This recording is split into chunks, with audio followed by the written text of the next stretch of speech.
It's summer, it's hot. Your turf is battling fungus on a daily basis.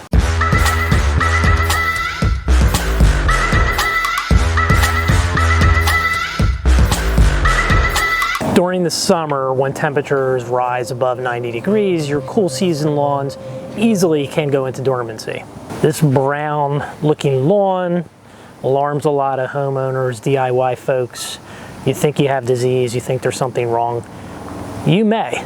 There may be some fungus issues afoot. There's a million types of lawn fungus. Well, not a million, but there's a lot of different types of lawn fungus, guys, that's out there. I'm not an expert in identifying them all, but I have had them. You can tell when the lawn is brown if you have the dreaded brown patch or dollar spot. You kind of get that leopard pattern. It's a weird spotting you may see in the lawn.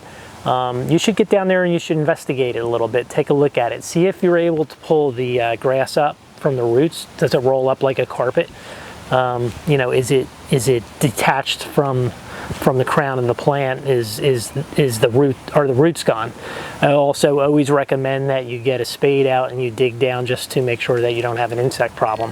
So the best way to avoid lawn fungus in your turf is to pre-treat for it to prevent it. And we are all familiar with the disease triangle.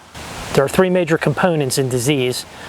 There's the host, which is your turf grass, the pathogen, which is the fungal spores. They're everywhere. And there's the environment. Heat, cold, humidity, moisture, stress. When you get the right combination in that triangle, you'll have an outbreak of fungus in your lawn. So there's a bunch of things that can stress your lawn besides heat and humidity.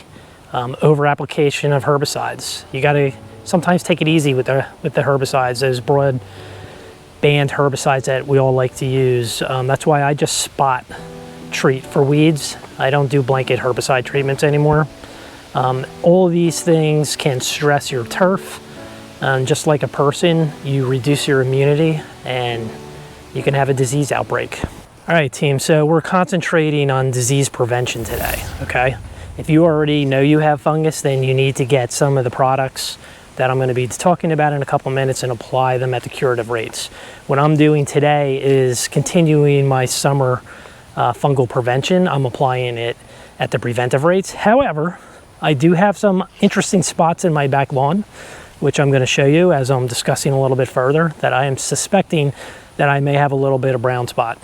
So as you can see, I have had some stress here in the back lawn, but I do have, I don't know if this is maybe brown spot or I got some dollar spot starting here. See these areas? Very interesting, and that's not where I've dropped fertilizer. And I have been doing preventive fungicide applications. It's always best to apply the preventive applications during the lead up to the seasonal transitions. This would be spring going into summer, summer going into fall.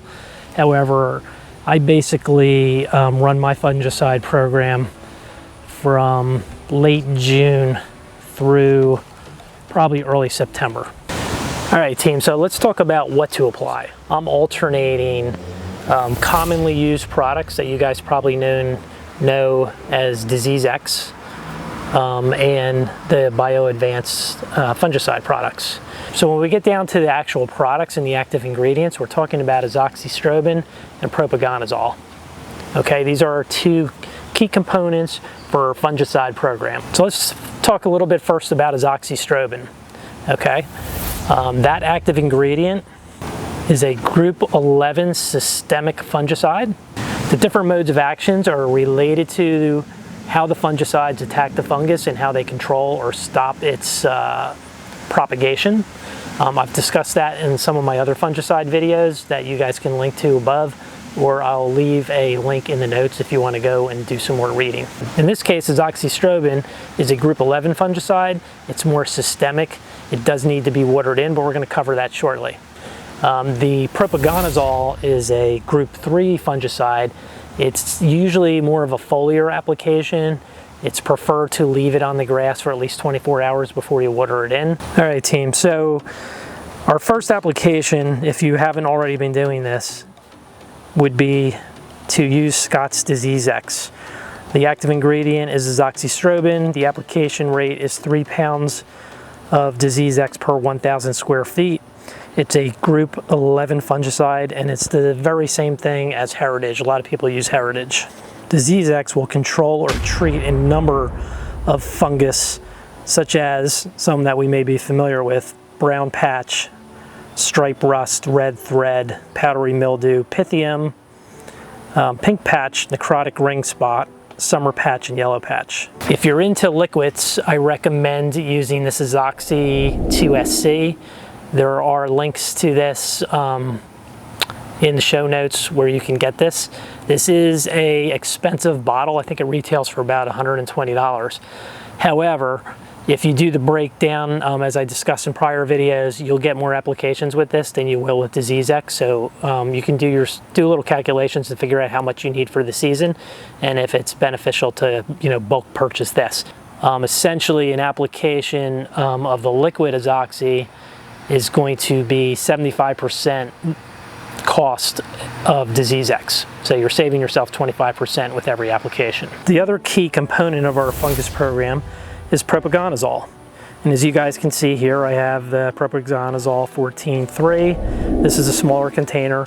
It's also available in a larger 1 gallon jug, which is definitely more economical than buying this size. So again, based on our application rates, you guys can figure out what's the better move. Propagandazole is also readily available in the big box stores and on the shelf as Bio-Advanced Fungus Control for Lawns. And that's a hose end sprayer. It's also available on Amazon, and I'll leave some links below. In this case, applications of Propagandazole with a backpack sprayer is 50% of the cost of buying the hose end sprayer that's pre-mixed from the big box stores.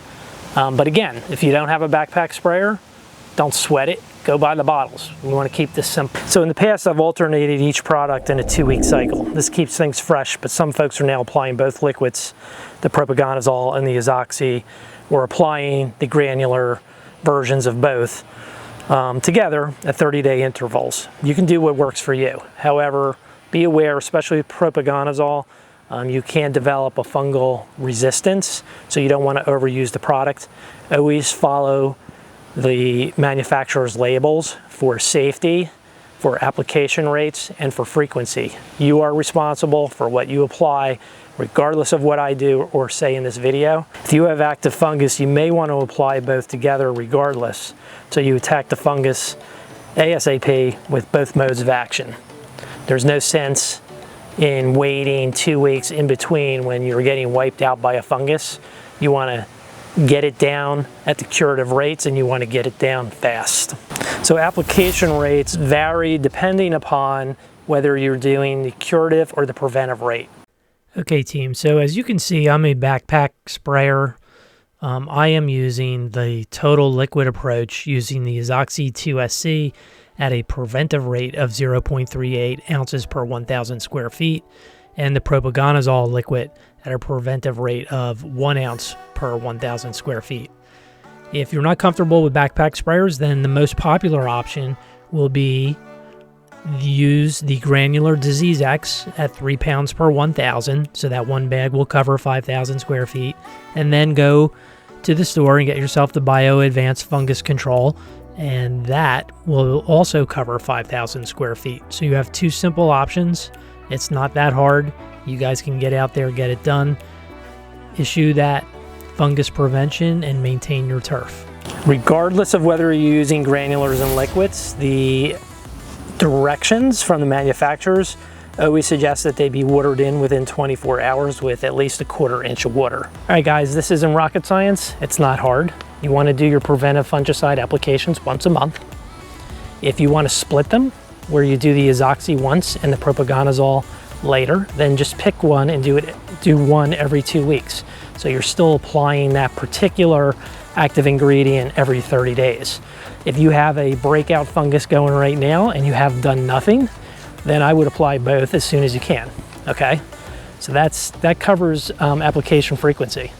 What product you choose is entirely up to you. If you're a granular person and you're comfortable with a spreader, go get yourself the Disease X. With the hose end sprayer, I'm sure everyone's got a hose. You can go Disease X for that part of the application, and you can go hose end sprayer with the Bio Advanced fungal control. So it's not hard. If you have a larger property and you do have a tank sprayer, well then maybe you want to look into those products. You want to do some comparisons and decide, you know, are you willing to put out a little bit more money to get that Azoxy 2SC for the season and save yourself some money. Same thing if you do have a backpack sprayer and you decide to go with the Propagandazole in the container that I showed earlier, then you don't need the hose end sprayer and you can save some money that way. So there's lots of things you can do. All right guys, so like I said, that covers fungicide. I'll be doing and continuing these applications probably into middle of September. Depends on how late the transition is, how long the humidity sticks around. I've had really good success with this over the last couple of years, so I highly recommend it. If you have any questions, please leave some notes. If you guys use the same products or you guys like to use something else, you know, feel free to share that information. If there's anything interesting, I'll pin the comments for other people to see. So with that said, I want you all to get out there and get it done. And I want to show you my elephant ears as we close this video out. They're coming in nicely. And I'll see you guys next time on Lawn Journeys.